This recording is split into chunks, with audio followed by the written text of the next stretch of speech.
ఒక్కో పంట వారీగా రైతు ఉత్పత్తిదారుల సంస్థలను ఏర్పాటు చేయండి. జిల్లా కలెక్టర్ పి రంజిత్ భాషా జిల్లాలో రైతు ఉత్పత్తిదారుల సంస్థలు ఎఫ్పీఓలను మరింత సమర్థవంతంగా పనిచేసేలా చర్యలు తీసుకోవాలని జిల్లా కలెక్టర్ పి రంజిత్ భాషా అధికారులను ఆదేశించారు. శుక్రవారం కలెక్టరేట్ కాన్ఫరెన్స్ హాల్లో రైతు ఉత్పత్తిదారుల సంస్థల అభివృద్ధి సమర్థవంతమైన పనితీరుపై జిల్లా కలెక్టర్ జిల్లా పర్యవేక్షణ కమిటీ సమావేశాన్ని నిర్వహించారు.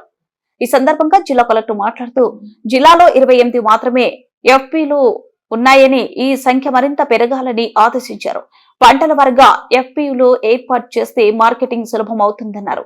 చిరుధాన్యాలు పండించేవారు, ఆర్గానిక్ ప్రకృతి వ్యవసాయం చేసేవారు, టమాటా పండించేవారు, ఉల్లి పండించేవారు ఇలా ఒక్కో పంట ఐటం వారీగా ఎఫ్పీఓలను ఏర్పాటు చేయాలని కలెక్టర్ వ్యవసాయ శాఖ అధికారులను ఆదేశించారు.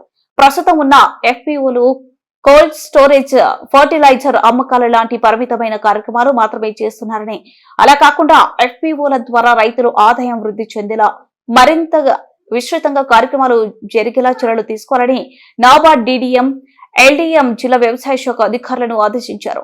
సమావేశంలో జిల్లా వ్యవసాయ అధికారి వరలక్ష్మి, నాబార్డ్ డీడీఎం సుబ్బారెడ్డి, ఎల్డీఎం రామచంద్రరావు, వ్యవసాయ శాఖ అధికారులు, ఎఫ్పీలు ప్రతినిధులు పాల్గొన్నారు.